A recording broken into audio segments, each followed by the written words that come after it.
नमस्कार दोस्तों, स्वागत है आप सभी का आज एक नई वीडियो में। आज मैं आपको कुछ टेक्निकल डिटेल्स डिस्कस करूंगा लेज़र लैंड लेबलर के रिगार्डिंग। सबसे पहले तो मैं आप लोगों से कुछ कहना चाहूँगा कि आप जिस किसी भी डीलरशिप से लेज़र लेबलर ले रहे हैं, सबसे पहले तो वहाँ देखिए कि स्पेयर पार्ट्स अवेलेबल है या नहीं। बाई चांस आपने ले लिया और डीलर को लेज़र का ABCD भी नहीं आता तो आप परेशानी में पड़ जाएंगे। जैसे स्पेयर्स की अवेलेबिलिटी सबसे कंपलसरी है डीलरशिप पे, तो आज मैं आपको कुछ स्पेयर्स दिखाना चाहूँगा। ये ओरिंग्स वगैरह रहती हैं जो कि अपने डिस्ट्रीब्यूटर में लगती हैं। ये चार्जर है, बैटरी चार्जर है, ये केबल सेट है, ये है हैंडल मास्ट वाला गियर सिस्टम। इससे अपना जो ये वाला पाइप है, ये मास्ट पाइप, ये अप डाउन होता है, तो ये इससे फंक्शन होता है। इससे रॉड कनेक्ट होती है और ये पाइप इसके ऊपर फिट हो जाता है। ये आप देख रहे हैं, ये जैक है और ये डिस्ट्रीब्यूटर है। अब डिस्ट्रीब्यूटर में मेजरली 3 चीज़ें होती हैं। एक तो ये DCV वॉल्व होता है, इसमें आप देखिए नीचे ये ओरिंग लगी हुई हैं छोटी छोटी। उसके बाद ये मैनीफोल्ड होता है। मैनीफोल्ड नीचे कनेक्ट होता है, DCV इसके ऊपर कनेक्ट होता है, और इस मैनीफोल्ड के साइड में ये कंट्रोल वाल्व अटैच होता है जिससे कि हम प्रेशर को सेट करते हैं। ये आप देख रहे हैं, ये हिच है जिससे अपना लेज़र कनेक्ट होता है ट्रैक्टर से। ये एक्सेल है, एक्सेल जिससे अपने टायर के यहाँ ये लगता है ना, और ये उसका चेक नट है। ये ऑयल सील हैं जो कि जैक के अंदर लगती हैं, ये पेयर है।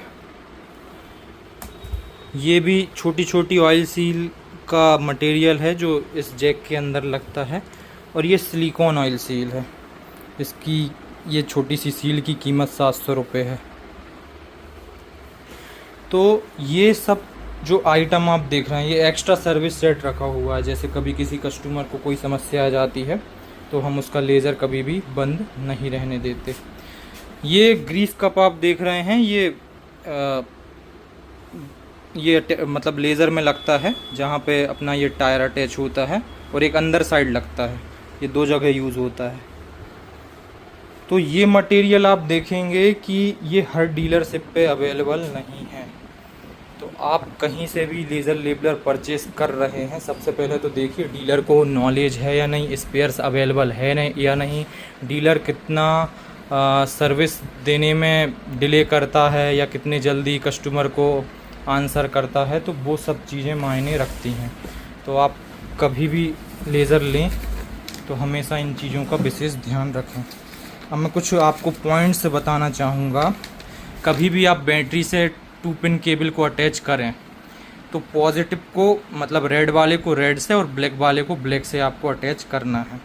फिर जो अपनी बकेट होती है, उस बकेट को हमेशा आपको लगभग 25 से 30 mm और ऑलमोस्ट कह सकते हैं 1 इंच वो ग्राउंड लेवल से ऊपर होनी चाहिए। बकेट जो अप जानी चाहिए वो 10 से 12 सेकंड में जानी चाहिए, डाउन जानी चाहिए वो 6 से 7 सेकंड में नीचे आ जानी चाहिए। ट्रैक्टर हुड से जो अपना ये ट्रांसमीटर है, इसका हाइट लगभग 1.5 फीट ऊपर होना चाहिए, नहीं तो फिर सिग्नल टूटने की समस्या आपको बनी रहेगी। बैटरी जो आप यूज़ करेंगे वो 12 वोल्ट 7 एम्पियर, ये 12 वोल्ट 7 एम्पियर की बैटरी है। ये बैटरी बस यूज़ करना है आपको। उसके बाद आप ट्रांसमीटर में देखेंगे कि आपको एक O और L सिग्नल देखने को मिलता है। जैसे जिनके पास TND होगा या GTX होगा तो उसमें आप देखेंगे, ये देखिए अभी ये X और Y एक्सिस पे लेबलिंग कर रहा था कुछ टाइम पहले, और अब इसकी लेबलिंग कंप्लीट हो गई है। तो जब भी इसमें जीरो बना आएगा तो इसका मतलब होता है ट्रांसमीटर एट जीरो लेवल, यानी कि परफेक्ट हॉरिजॉन्टल। मतलब अब इसने इसकी लेबलिंग एक्स एक्सिस और वाई एक्सिस दोनों पर कवर कर ली है।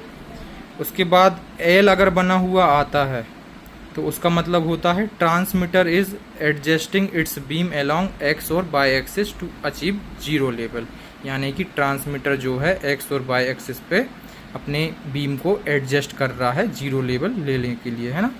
दूसरा मैं आपसे डिस्कस करूँगा, जैसे इसको हम ऑफ कर देंगे। सबसे पहले तो मैं आपको कंट्रोल पैनल की कुछ सेटिंग दिखा दूं कि एरर 1 एरर 2, जैसे एरर 2 इसमें लिखा आ रहा है। एरर 2 क्यों लिखा आ रहा है? क्योंकि इसमें अपना 4 पिन केबल कनेक्ट नहीं है। 4 पिन केबल क्या होता है? जो कि रिसीवर से लगता है अपने कंट्रोल पैनल के लिए। तो एरर 2 कब आएगा? जब अपनी 4 पिन केबल या तो लगी नहीं हुई होगी या फिर उसमें फॉल्ट होगा अंदर, तो ये एरर 4 लिखा आएगा कंट्रोल पैनल के ऊपर। एरर 1 कब लिखा आएगा? एरर 1 जब लिखा आएगा जब बैटरी केबल में कोई फॉल्ट होगा। जैसे ट्रैक्टर की बैटरी से अपन जो कंट्रोल पैनल को कनेक्ट करते हैं, अभी फ़िलहाल हमने एक छोटी बैटरी के थ्रू इसको कनेक्ट किया हुआ है आप लोगों को दिखाने के लिए। तो अगर ये केबल में कोई एरर होती तो यहाँ एरर 1 लिखा हुआ आता।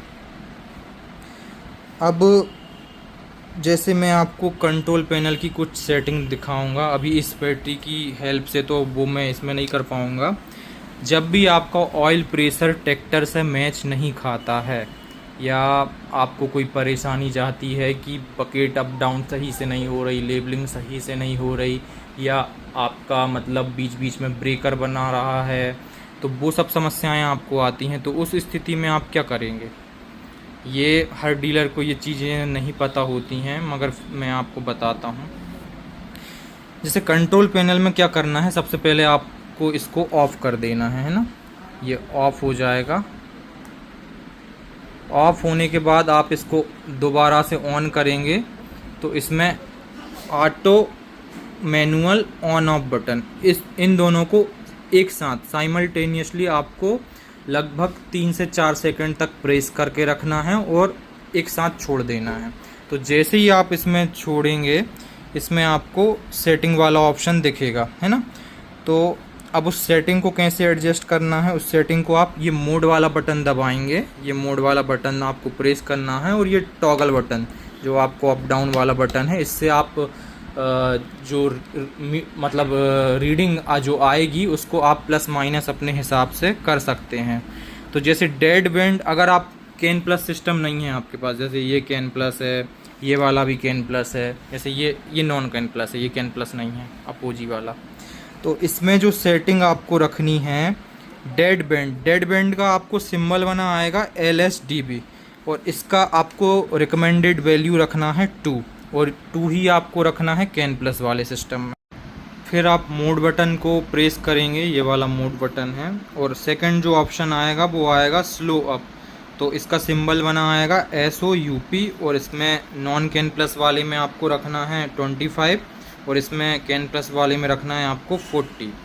फिर थर्ड ऑप्शन जब आप करेंगे, फिर से मोड बटन को आप प्रेस करेंगे तो स्लो डाउन, इसका सिंबल बना आएगा SD और DN। इसमें आपको जो वैल्यू रखनी है नॉन कैन प्लस में 25 और कैन प्लस मॉडल में 40। फिर आप मोड बटन को प्रेस करेंगे अगेन, फोर्थ ऑप्शन आएगा फास्ट अप, इसका सिंबल बना आएगा FSUP, और इसमें आपको जो वैल्यू सेट करनी है टॉगल बटन के थ्रू, ये वाला टॉगल बटन है, इसमें 40 नॉन कैन प्लस में और कैन प्लस में 6। फिर मोड बटन आप प्रेस करेंगे अगेन, फिफ्थ ऑप्शन आएगा फास्ट डाउन का जो सिंबल बना आएगा वो FSDN, और इसमें जो वैल्यू आपको रखनी है 40 और कैन प्लस में रखनी है 2। फिर अगेन आप मोड बटन फिर से लास्ट टाइम प्रेस करेंगे, इस बार आपको ऑफ डिले वाला वैल्यू सेट करना है, और इसका सिंबल बना आएगा OFDL। इसका वैल्यू आपको रिकमेंडेड रहेगा 50 नॉन कैन प्लस में, एंड कैन प्लस में ये 100। देन अगेन इसमें लास्ट में इधर टोटल लिखा आएगा स्क्रीन पे। उसके बाद आपको कुछ नहीं करना है, ये ऑफ वाला बटन प्रेस करना है। इसको आप दोबारा से ऑन करेंगे, आपकी वैल्यू सेट हो चुकी होगी। अब आपको लेबलिंग में जो भी समस्याएं आ रही थी, जैसे आपका प्रेशर मैच नहीं खा रहा था ट्रैक्टर से, बकेट टाइम से रिस्पॉन्स नहीं कर रही थी अप एंड डाउन, तो वो सब समस्याओं से आपको निजात मिलेगी। अच्छा, अब बकेट अप डाउन का आप कंट्रोल वाल्व से भी सेट कर सकते हैं, वो मैं आपको बताता हूँ कैसे करना है। ये जो कंट्रोल वाल्व है इसको आप एंटी क्लॉकवाइज यानी कि घड़ी की विपरीत दिशा में आप इसको पूरा ओपन कर देंगे, और आप इसको, ये जो मार्क बना हुआ है ये वाला, ये डॉट टाइप का, इसको आप 3 बार क्लॉकवाइज यानी कि घड़ी की दिशा में, जैसे अभी इसकी पोजीशन इधर है तो मैं इसको ऐसा घुमा के, ये फर्स्ट टाइम, ये सेकंड टाइम एंड ये थर्ड टाइम, ये आप देखेंगे ये पोजीशन 3 बार मैंने रोटेट किया इसको घड़ी की दिशा में क्लॉकवाइज, तो ये पोजीशन इधर आ गई। अब आप बकेट को जब अप डाउन करेंगे तो आप देखेंगे कि वो 10 से 12 सेकंड अप ले रही है और 6 से 7 सेकंड में डाउन जा रही है। अगर वो जा रही है तो वो सही है, अगर नहीं जा रही है तो मतलब उसमें कुछ एरर तो नहीं कहेंगे, हम उसको हाफ थ्रेड और उसको क्लॉकवाइज डायरेक्शन में रोटेट करेंगे, फिर वो सही काम करने लगेगा। तो आज मेरा इस वीडियो बनाने का मोटिव यही था कि आप ऐसी जगह से लेज़र लेबलर परचेस करें जहां पे आपको सर्विस मिले, डीलर नॉलेजेबल हो, डीलर के पास स्पेयर पार्ट्स अवेलेबल हो, हमारा लेज़र एक भी दिन खड़ा ना रहे। ऐसा ना हो कि हमारा सीज़न चल रहा है और लेज़र हमारा फील्ड पे खड़ा है, हम बैग टांग के इधर उधर घूम रहे हैं कि हमारा ये मशीन ख़राब हो गया, वो मशीन ख़राब हो गया। और जैसे अगर आप मेरे गाइडेंस के थ्रू कोई लेज़र परचेस करते हैं तो आप मैं 100% आपको गारंटी दूंगा कि मैं जो डिसीज़न आपके लिए लूँगा वो हमेशा आपके लिए फ़ायदेमंद रहेगा। मैं कोई भी गलत चीज़ आपको सजेस्ट नहीं करूँगा। मैं एज ए डीलर लगभग 4 कंपनी का काम कर रहा हूँ और मैं समझता हूँ कि कौन सा सही है कौन सा नहीं है।